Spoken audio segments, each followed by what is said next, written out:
நமஸ்காரம். இன்றைக்கி மடிப்பாக்கம் சுந்தரி மாமியார் கிச்சனில் ஒரு மாங்காய் தொக்கு பச்சையாக எப்படி பண்ணுறது அப்படிங்கிறத பார்க்க போகிறோம். எப்போவும் நம்ம மாங்காய் தொக்குனாலே அடுப்பில் வச்சு தான் கலரி தொக்கு கலருவோம். அது மாதிரி இல்லாமல் இந்த மாங்காய் தொக்கு பச்சையாகவே போடலாம். இது மாதிரி போட்டு நம்ம அப்பப்போ கொஞ்சம் வெயிலில் எடுத்து வச்சுட்டோம்னா, ஒரு 2 நாளைக்கு வெயிலில் வச்சு எடுத்து வச்சுட்டோம்னாக்கா ஃப்ரிட்ஜில் வச்சோம்னா ஒரு 6 மாதம் ஆனால் கூட வீணாகவே போகாது. இதுவும் நல்ல டேஸ்ட்டாக தான் இருக்கும். பச்சையாக போட்டோங்கிறதுக்காக ஒன்றும் வித்தியாசம் தெரியாது, சூப்பராக இருக்கும். நம்ம ஆவக்காயெலாம் போடுறது இல்லையா பச்சையாக, அதுபோல் தான் இந்த மாங்காய் தொக்கும். இது பாட்டிலில் ஸ்டோர் பண்ணி வச்சுட்டு ஃப்ரிட்ஜில் அப்பப்போ ஒரு சின்ன கிண்ணத்தில் எடுத்து யூஸ் பண்ணிக்கணும். ஒரேடியாக எடுத்து வெளியிலேயே வச்சுருந்தோன்னா வீணாக போய்டும். அப்படி வச்சா கூட அப்பப்போ கொஞ்சம் வெயிலில் வச்சு எடுத்தோம்னாக்கா வீணாகவே போகாது. வாங்க இப்போ நம்ம மாங்காய் தொக்கு அடுப்பில் வச்சு கலராமல் பச்சையாக எல்லா சாமானையும் போட்டு எப்படி பண்ணலாம் அப்படிங்கிறத பார்க்கலாம். இப்போ இந்த தொக்குக்கு ஒரு 2 ஒட்டு மாங்காய் தான் எடுத்துட்டுருக்கேன். இதுதான் தொக்குக்கு நல்லா இருக்கும், ரொம்ப புளிப்பு இல்லாமல்.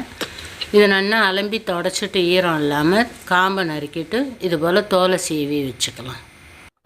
இப்போ தோல் சீவி எடுத்து வச்ச மாங்காவை ஒரு கேரட் துருவறதில் வச்சு இது போல் நல்லா துருவி எடுத்துக்கலாம்.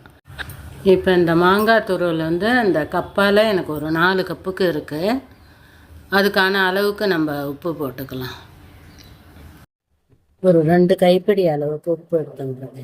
இந்த 4 கப்பு இருந்தது மாங்காய், அதில் ஒரு அரை கப்புக்கு கொஞ்சம் குறைச்சலாக எடுத்துங்கிறது. வேணும்னா நம்ம அப்புறமா கூட சேர்த்துக்கலாம் பொடி பண்ணிட்டு. இது அவ்வளோ புளிப்பு இருக்காது, அதனால் இந்த மாங்காய், அதனால் நம்ம ஒரு அரை கப்புக்கு போட்டுருந்தா போதும்.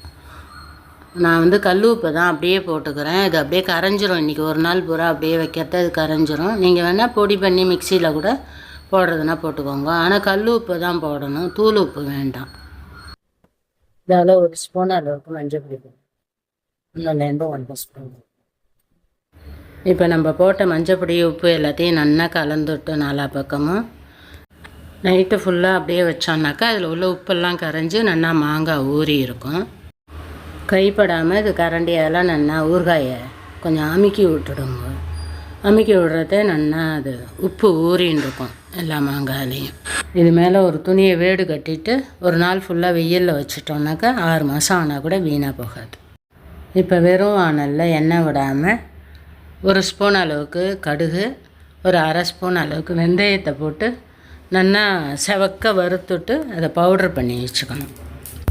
இந்த அளவுக்கு கடுகு பொரிஞ்சு வெந்தயமும் நல்லா ப்ரௌனாக ஆகிற அளவுக்கு வறுத்து எடுத்துக்கலாம். இதை இப்போ அதே வானலில் ஒரு 7-8 கட்டி, சின்ன கட்டியாக தான் இருக்குது, அதனால் 7-8 கட்டி பெருங்காயம் போட்டு 1/4 ஸ்பூன் அளவுக்கு எண்ணெயை விட்டுட்டு அந்த பெருங்காயத்தை நல்லா பொரித்து எடுத்துக்கலாம்.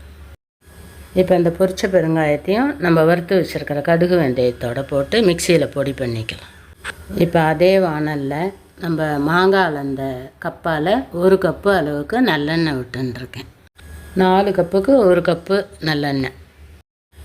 இப்போ எண்ணெய் நல்லா சூடானதுக்கப்புறம் 1 ஸ்பூன் அளவுக்கு கடுகு போட்டுக்கலாம்.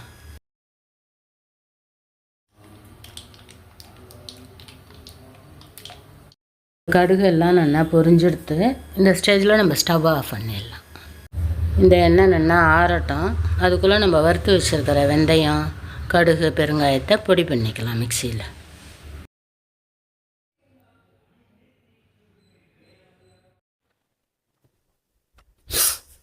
இந்த எண்ணெய் காய வச்சது நல்லா ஆறி எடுத்து இப்போ இதில் இந்த கப்பால் 4 கப்பு நம்ம மாங்காய் எடுப்போம்.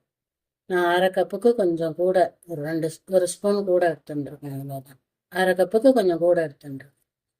போட்டு பார்ப்போம், போடலைன்னா இன்னும் கொஞ்சம் கூட போட்டுக்கலாம். ஒரேடியாக போட்டுட்டு உரப்பாக இருந்ததுன்னா சாப்பிட முடியாது. இந்த மிளகா அப்படியே இதுலேயே கொட்டிங்க.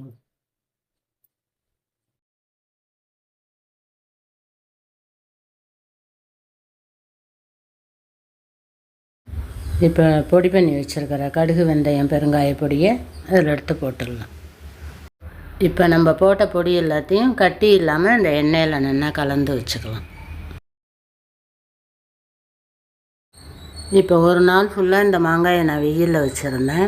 அதில் உள்ள தண்ணி எல்லாத்தையும் நல்லா சுண்டி கொஞ்சம் ட்ரையாக இருக்குது. இப்போ இதை எடுத்து நம்ம அந்த எண்ணெயில் கலந்துக்கலாம்.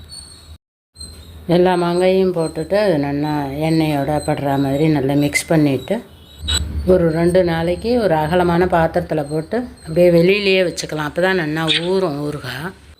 இப்போ ஒரு 2 ஸ்பூன் அளவுக்கு வெல்லத்தை நல்லா துருவிட்டு கட்டி இல்லாமல் அந்த தொக்கில் தூவிட்டு கலந்து வச்சிடலாம். நம்ம கலந்து வச்ச உடனே பார்த்தாக்கா எண்ணெய் போகாது மாதிரி தான் தெரியும். மறுநாள் காலம்பரை பார்த்தோன்னாக்கா நல்லா எண்ணெய் வெளியில் விட்டுருக்கும் கசிஞ்சு. உங்களுக்கு போகாது எண்ணெய்ன்னு தோணித்துனா இன்னும் கொஞ்சம் கூட நீங்கள் விட்டுக்கலாம். உப்பும் கொஞ்சோண்டு வாயில் போட்டு பார்த்துட்டு போகலன்னு தோணித்துனா கொஞ்சமாக பொடி பண்ணி தூவிக்கலாம். இதை இப்போ நல்லா கலந்துட்டேன். இது எல்லாத்தையும் எடுத்து ஒரு அகலமான பாத்திரத்தில் போட்டு மேலே ஒரு துணியை போட்டு வேடு கட்டிட்டு வெயிலில் வச்சு ஒரு நாளைக்கு வெயிலில் வச்சுட்டு எடுத்து வச்சிட்டோம்னாக்கா 6 மாதம் ஆனால் கூட வீணாக போகாது இந்த ஊறுகாய். இது போல் நல்லா பரத்திட்டு வைங்க. அப்போ தான் அடியில் உள்ள தண்ணி ஏதாவது இருந்தால் கூட உறிஞ்சிடும். நல்லா உப்பு காரம் கலந்ததுக்கப்புறமா நீங்கள் ஒரு 2 நாளைக்கு வெளியிலேயே தான் வைக்கணும். அப்போ தான் நல்லா ஊறி இருக்கும் ஊறுகாயில் உப்பு காரம் எல்லாம். அதுக்கப்புறமா நம்ம ஒரு கிளாஸ் பாட்டில் நல்லா அலம்பி தொடச்சிட்டு ஈரம் இல்லாமல் அதில் எடுத்து வைக்கலாம். எடுத்து ஃப்ரிட்ஜில் வச்சுட்டோம்னாக்கா வீணாகவே போகாது. இது வெயிலில் வச்சுட்டு மறுநாள் காலம்பரை எடுத்து வச்சது. இது எப்படி மேலே எண்ணெயெல்லாம் மிதக்க ஆரம்பிச்சிடுது பாருங்கள். அடுப்புலலாம் வச்சு கலராமல் மாங்காய் தொக்கு ரெடியாக எடுத்து இது போல் நீங்களும் செஞ்சு பார்த்துட்டு எப்படி வந்ததுங்கிறத கமெண்ட்டில் சொல்லுங்கள். லைக் பண்ணுங்க, ஷேர் பண்ணுங்க, சப்ஸ்கிரைப் பண்ணுங்கள். தேங்க்யூ ஃபார் வாட்சிங். நெக்ஸ்ட் வீடியோவில் பார்க்கலாம்.